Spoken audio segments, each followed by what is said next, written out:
Melissa, dit is lekker om hier saam met jou te wees vandag. Vir die luisteraars, my naam is Elista. Ek is 'n arbeidsterapeut. Ek werk by Mondia al vir 13 jaar. En dit is my absolute passie om daar te werk. Ja, en hallo, ek is Melissa. Ek is ook 'n arbeidsterapeut en ek werk al so 11 jaar saam met Elista vir Mondia en vir die Corporate Care been spesifiek. So Elissa, ek wonder of jy nie sommer wil wegspring en net bietjie gesels hoe het Mondia Health ontstaan en dan spesifiek die Corporate Care afdeling. Ja, so Mondia Health het 5 hospitale reg oor Suid-Afrika. Ons is gebaseer in Bloemfontein, in Vereniging, in Bethlehem, Umhlanga en Port Elizabeth. En ons spesialiseer in geestesgesondheid, soos depressie, angs, burn-out, trauma en dan het ons ook substansmisbruikeenhede.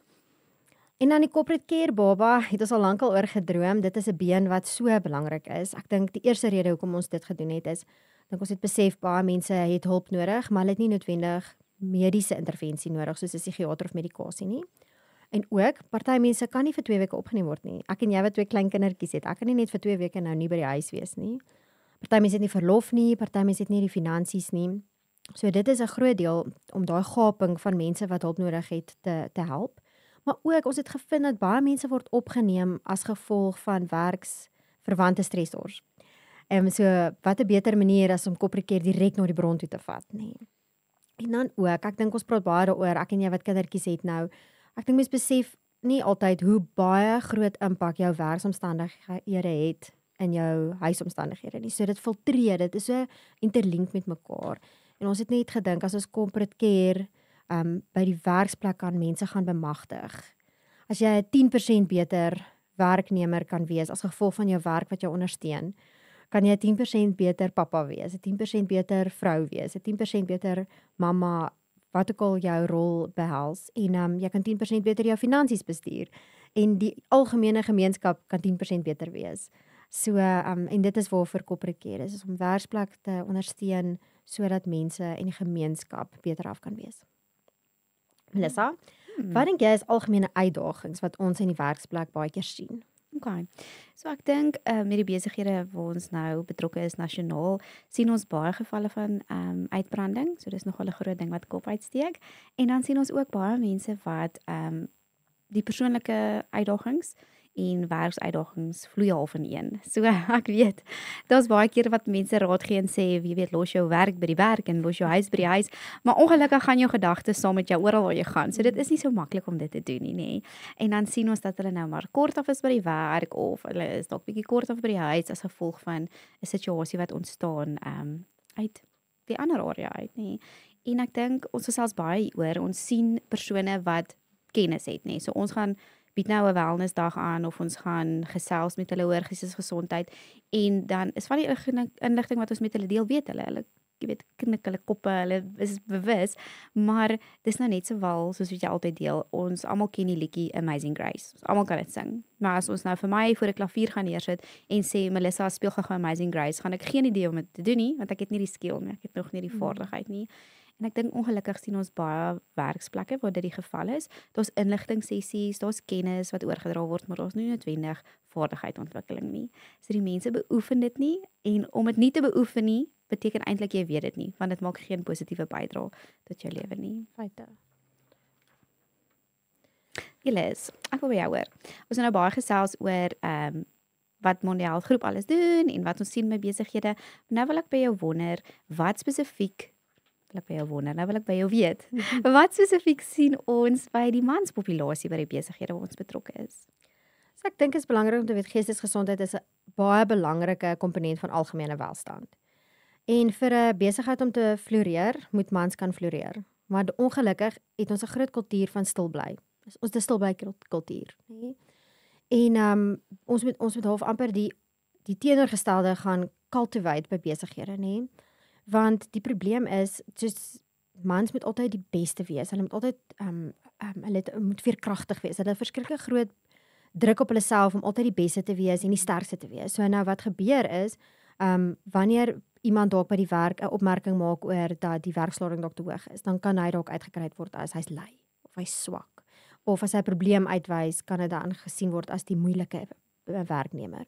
En hierdie stigma en hierdie kan ek sê judgment, hierdie oordeel oor is maak baie keer dat mense nie wil iets sê nie. So ek gaan maar nou net I'll just suffer along, nee. Maar die impak van stil bly is baie groter as net die persoon, nê, want die probleem is dit is soos iets wat geïgnoreer word. En as jy bietjie sukkel met depressie, wat ook al die rede is, of dit die werk is of iets persoonlik is, as dit onderdruk word, dit word net groter, nê? Onthou, if you resist, it persists. So nou as jy sukkel met angs, dan word jou angs net erger. En ons almal het uitlaatkleppe nodig. En ongelukkig sal ons, as ons nie die regte metodes het nie, soos jy nou gedeel het van ons nie die vaardigheid, ons weet ons moet goeie streshanteringsmeganismes hê, maar ons oefen dit nie elke dag nie, so ons is nie goed daarin nie, so ons is nie goed om stres te hanteer nie. So nou gebruik ons alternatiewe metodes wat ook partykeer 'n quick fix is. So baie keer sal mans dan alkohol gebruik of dwelms, baie games speel om net te ontsnap van die werklikheid. Aggressief wees en die ergste is isolasie. Imagine jy sit met jou gedagtes alleen en jy dink hierdie goed oor en oor en oor en daar's niemand wat vir jou perspektief bring oor jou gedagtes nie of vir jou 'n vaardigheid leer om dit te reguleer nie. Ek dink dis waar baie die bron van baie selfmoordgedagtes kom nie, is daai alleenheid. Jy voel jy's alleen in die wêreld. En dit kom van die kultuur van stil bly en dit is 'n slegte kultuur wat ons moet aanspreek. Ja. So Melissa, ek wil sommer vir jou vra of jy nie met ons bietjie deel oor statistieke van geestesgesondheid in Suid-Afrika nie. Ja, anytime. So ek dink as ons kyk na die algemene statistieke, dan wys dit vir ons dat 1 uit 4 persone algemeen gaan iewers in hulle lewenstyd 'n uitdaging met geestesgesondheid ervaar. Jo. So dis eintlik baie meer algemeen as wat ons besef en baie belangrik om te noem dat geestesgesondheid diskrimineer nie, nê? Enige iemand kan dit kry as jy 'n brein en 'n hart het en jy's 'n mens, dan het jy geestesgesondheid. Ja. En dan as mens kyk na die groepie wat nou sukkel met 'n geestesgesondheid uitdaging, net 1 uit 4 van hulle kry hulp. So en daai 1 uit 4 is dan nou die manne wat hulp kry nie. So dit wys vir ons dat die man sukkel, daar is 'n groot groep van hulle, maar hulle sal nie noodwendig soos die vrou waar 3 uit 4 hulp soek, vir hulp gaan vra of hulle self vir 'n vaardigheidsinskryf of met iemand 'n gesprek hê en net sê hier is my uitdagings nie. En ek dink dit is dan nou as gevolg van daai stil bly mentaliteit of kultuur waarvan jy gepraat het.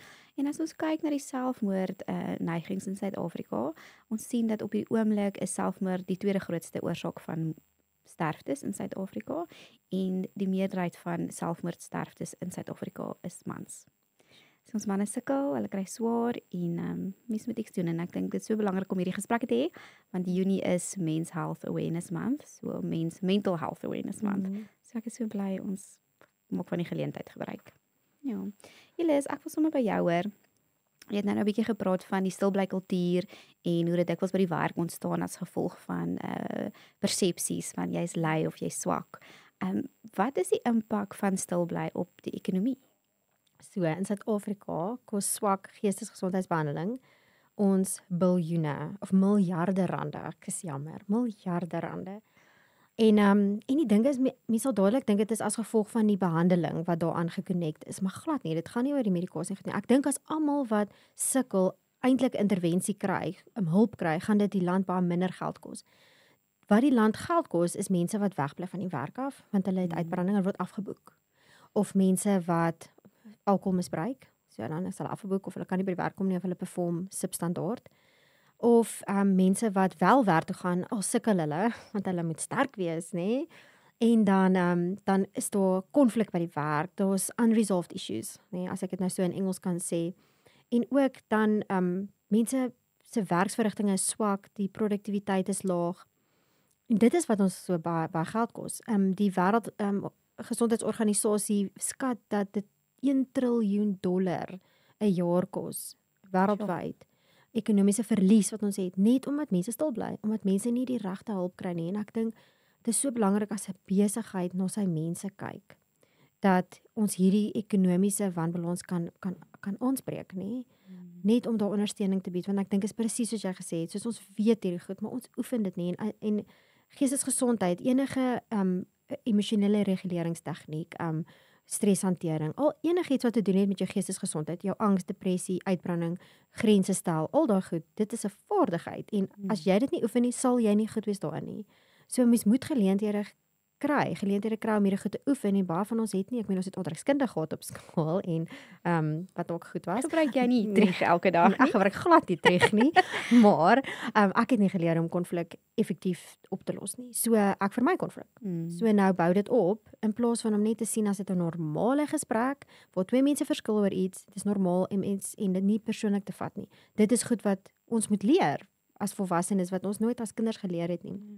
En dit is daai vaardighede. Ja, en ek dink wat belangrik is om te noem, ek dink sommer nou so daaraan, van die persone wat nou luister of van die mense in ons lewe sukkel nie noodwendig op hierdie stadium met hulle geestesgesondheid nie, maar ons sien nou die statistiek sê 1 uit 4 mense gaan iewers in hulle leeftyd, wanneer dit is kan jy nou nie kies nie, gaan daar 'n uitdaging oor jou pad kom en ek dink wat belangrik is dan om te besef dat wanneer die uitdaging op jou voorstoep is, moet jy alreeds 'n plan in die sak hê. Jy kan nie, jy weet, jy soek nie na voer vir jou diere wanneer die droogte reeds daar is nie, nê. Jy hou 'n bietjie die natuur dop, jy sien daar kom droogte, jy sien jy het min voer op die lande en jy maak 'n plan om substansie bymekaar te kry vir hulle in daai moeilike tye. En ek dink dis dieselfde met van ons wat dalk nou luister en voel maar ek is eintlik nou okay, hier is dalk nie vir my nie. Oefen nou sodat wanneer dit met jou gebeur, die plan maklik vorendag kan kom en jy nie nog hoef te sukkel om deur die stres en deur die angs te dink wat nou nie, want jy het geoefen, jy het 'n plan. Ja, dis baie slim. Het jy dalk soos praktiese raad wat mense kan gee in plaas van om stil te bly? Ja, ek dink 'n lekker een wat ons nou nogal by al ons fasiliteite vir ons kliënte leer en ook, ek weet ek en jy probeer nou nogal vir ons families ook dit reëls vir my arme familie met elke Sondag 'n dimensie kies waarop ons fokus, maar daar's 8 areas waarna mens kan kyk as dit kom by jou geestesgesondheid. En ek dink dikwels as mens hoor geestesgesondheid, dan dink jy net aan jou emosies. En ja, emosionele welstand is een van die dimensies en dit gaan oor hoe reguleer jy jou emosies? Is jy veerkragtig? Het jy iemand om mee te gesels as jy nie okay is nie? Dis baie belangrik. Maar ons 7 ander dimensies wat ons baie kere afskeep. Okay. So die tweede enetjie is byvoorbeeld spirituele dimensie, nê. En daar gaan dit so 'n bietjie oor, voel jy het 'n doel op aarde? Spandeer jy tyd met aktiwiteite oor naweke of ewen deur die week wat jou laat besef jy's deel van 'n groter prentjie, jy het 'n roeping. Een van daai quotes wat ons deel is altyd those who have a why can be with almost any how. Nee, so hoekom bestaan jy? Hoekom druk jy deur as dit moeilik is? Dan die derde enetjie is ons praat van occupational wellness of jy kan dit nou werks- of beroepswelstand noem. En dit gaan oor die werksplek. Voel jy dit is 'n ondersteunende werksplek? Voel jy dra by jou werk en dat jy 'n goeie rol daar vervul?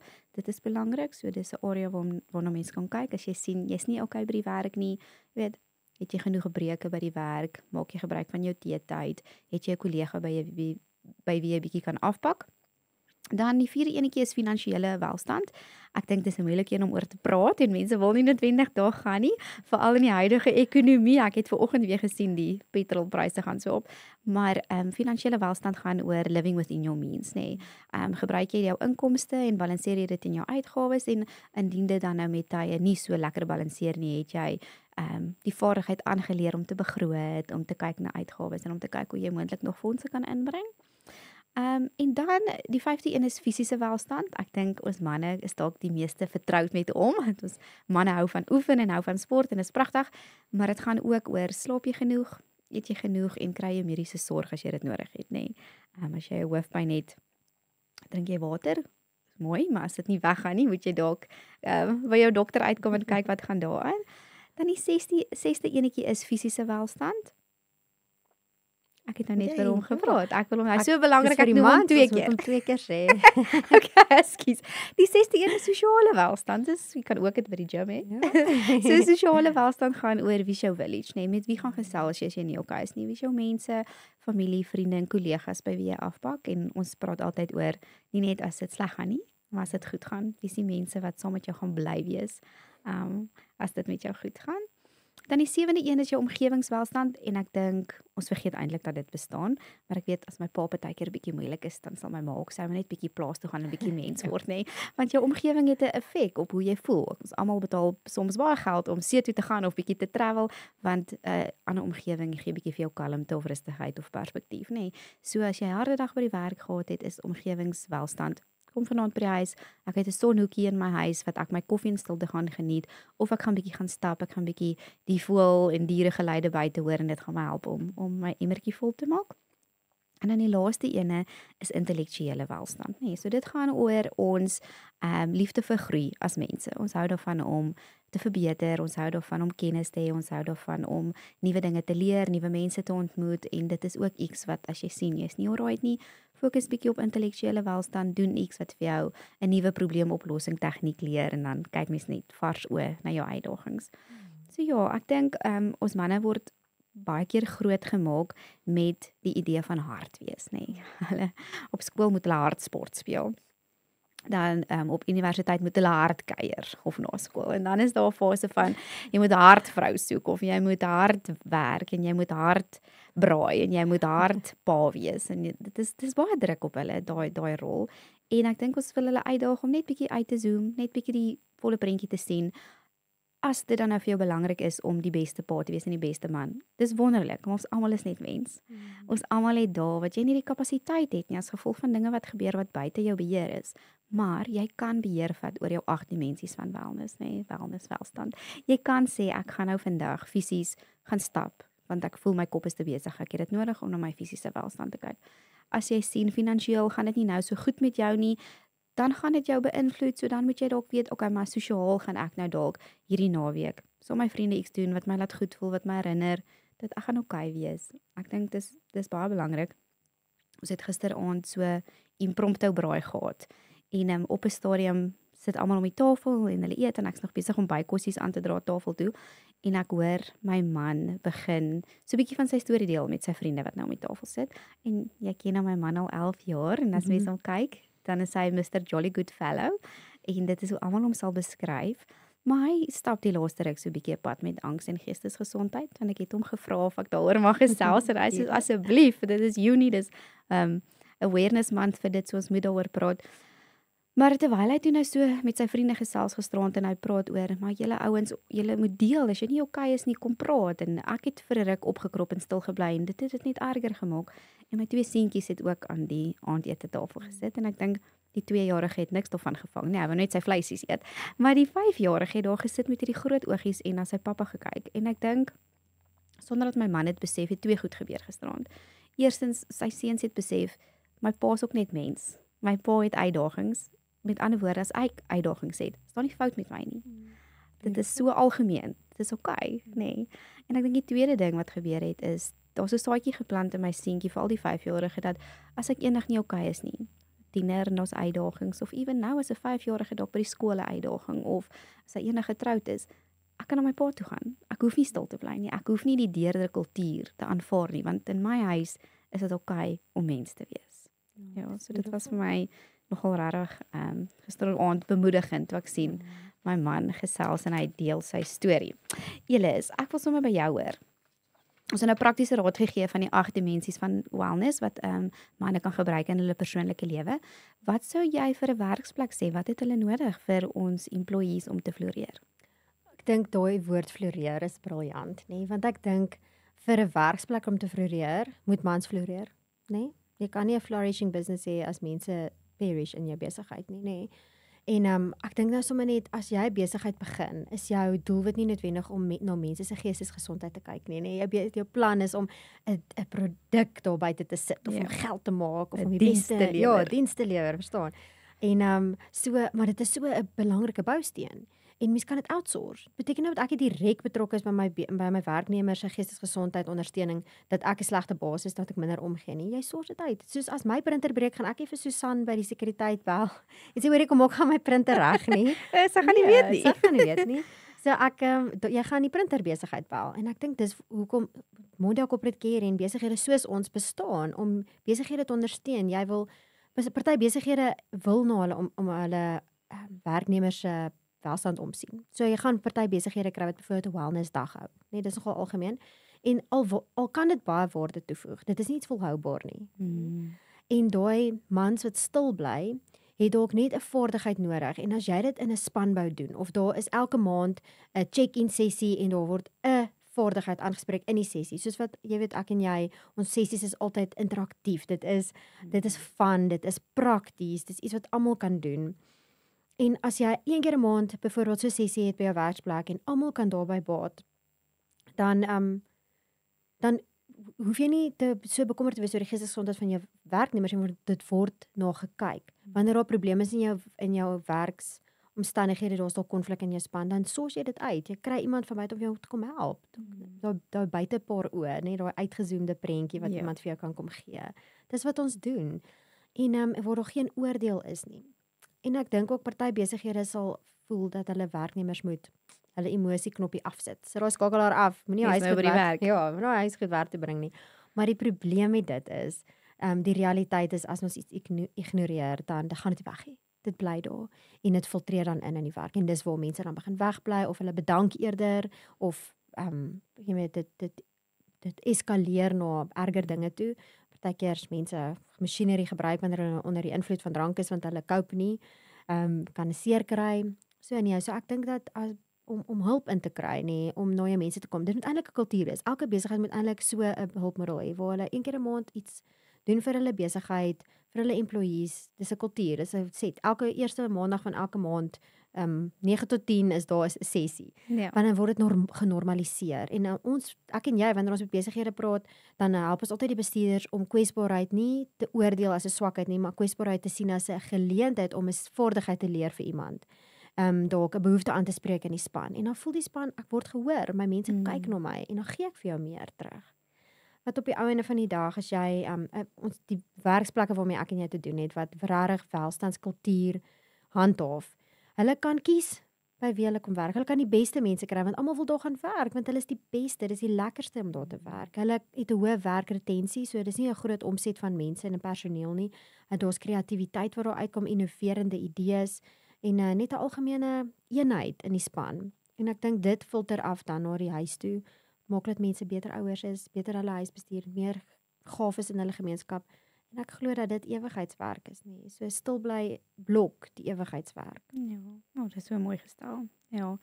En as ek nou sommer so terugkyk oor die jare die besighede met wie ons gewerk het, dit gewoonlik begin in 'n groepssetting, nê. En dan as ons 6 maande of 'n jaar later, dan kom klop die individu aan ons deur en sê, hoorie, ek het jou gesien by daai seminar of ek het jou gesien by daai werkswinkel.